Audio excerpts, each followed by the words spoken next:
Joseph Lee Burrow, drafted with the first overall pick in the 2020 NFL Draft by the Cincinnati Bengals.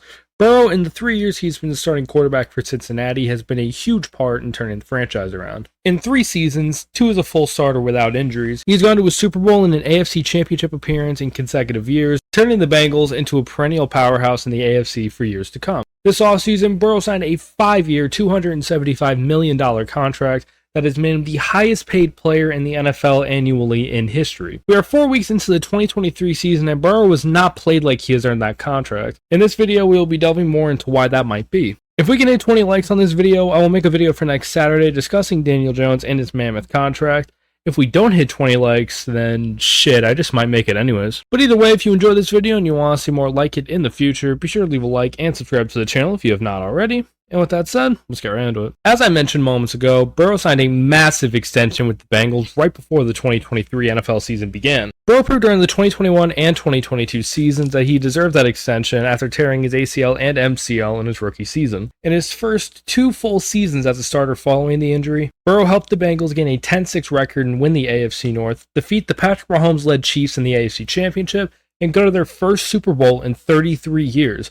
Despite being defeated by the Rams in that game 23-20, it brought hope to Cincinnati that they would be back, and the very next season, they won 12-4 and made it back to the AFC Championship. This time, however, with a different result, as the Chiefs defeated them 23-20 following a game-winning field goal from Harrison Butker with 27 seconds left. This proved to those who doubted the Bengals' run in 2021 that it was indeed not a fluke, and that the Bengals had the potential to be up there with the Chiefs and the Bills of the world and be perennial contenders in the AFC for years to come. And many expected them to follow it up the next season. While the season is still very young, it hasn't gotten off to the best start. In the division they've won in back-to-back years, the Bengals are last in the AFC North with a 1-3 record thus far. Their offense is 31st in points per game, 31st in rush yards, and 31st in pass yards. I believe the offensive line has been a major reason as to why their offense has struggled, as last week the Bengals offensive line had a 22% pass block win rate and a 27-3 loss to Tennessee. In case you were wondering, the league average for pass block win rate percentage is 56. I don't expect you all to know that off the top of your head. I didn't even know that until just now as I was doing research for this video, but their inability to protect could partially explain why the offense could be as stagnant as it's been with less time to create opportunities. This has been an issue for years with the Bengals, which many thought would be fixed last year with the signings of Super Bowl champions Alex Kappa and Ted Karras, as well as former Cowboy standout Lyle Collins, even though Collins was just cut a few weeks ago while on the physically unable to perform list. While this is certainly a hindrance for the Bengals,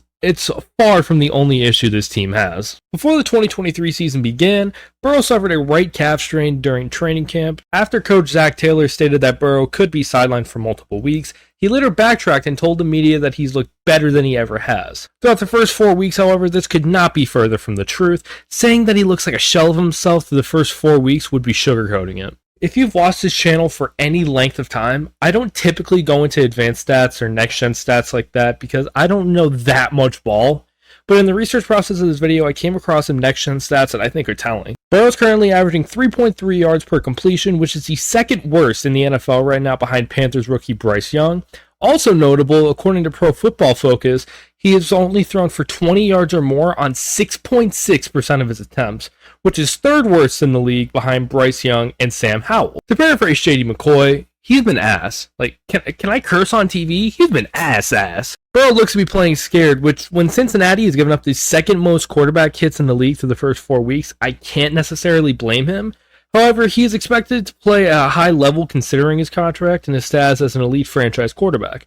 Up to this point, he has not played up to that mark, and that has affected the productivity of his teammates around him. T. Higgins might be the biggest example of that, as through the first 4 weeks, he has only had one game where he has gone over 21 receiving yards in a game, and he's been a 1,000-yard receiver in the previous 2 seasons. Jamar Chase has been better and the undisputed wide receiver 1 on that team, but that's such a low benchmark to hit with the current Bengals offense when you look at that stats to the first month of the season and compare it to other wide receiver ones like Justin Jefferson, Devontae Adams, or even DJ Moore, who's having an excellent season. Yeah, I'm dick sucking, but I'm a Bears fan, and we just won a game, so let's go. It's so average for such an explosive player, but it's not shocking considering where Burrow is at. One excuse I've been seeing the most, and the one that I'm going to focus on here today, is the injury excuse. I've seen media and fans alike talk about this as if it's justified. It's no secret it's affected his level of play thus far, and I'm not going to pretend like it hasn't, but even if he sucked because of the injury, it's still on him to an extent to make those deep throws he isn't making and make smarter decisions with the football. We've seen similar criticism given to quarterbacks, and Burrow isn't exempt from it. With that said, if he's not healthy or even close-ish to 100%, even close to 70%, why the fuck is he out there? I'm sure he wants to be out there to help his team as much as he can, but at that point, it's up to the organization to protect the team and, most importantly, Burrow from himself. Burrow has been playing like shit. They are not winning with him banged up, so why risk any further injury? This was the issue with Baker Mayfield in Cleveland too towards the end of his tenure, where the Browns were letting him go out with a myriad of different injuries, and of course Baker wanted to play, but the Browns should have absolutely saved Baker from himself.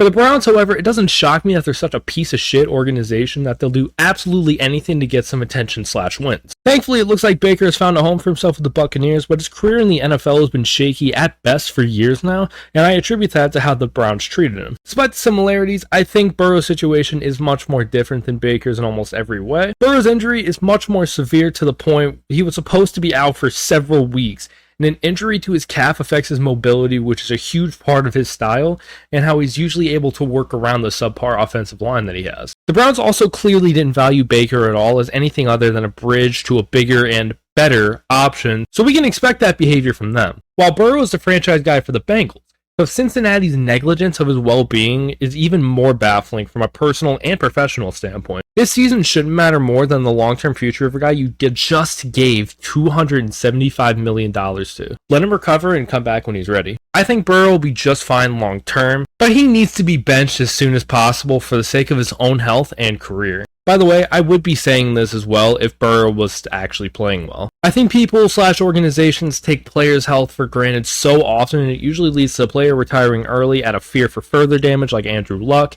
out of necessity like Ryan Shazier, or affect their lives outside of the sport and damages any hope of them coming back to the sport like an Antonio Brown or, more recently, a Chandler Jones. I don't think it'll be that drastic, but better safe than sorry.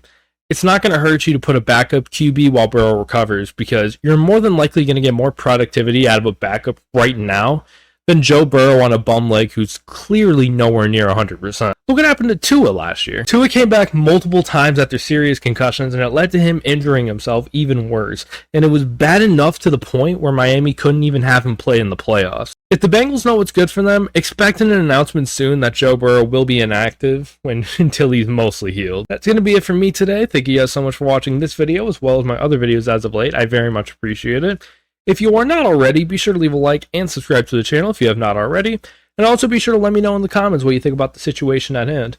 Once again, thank you guys so much for watching. I will see you all next Saturday. Peace.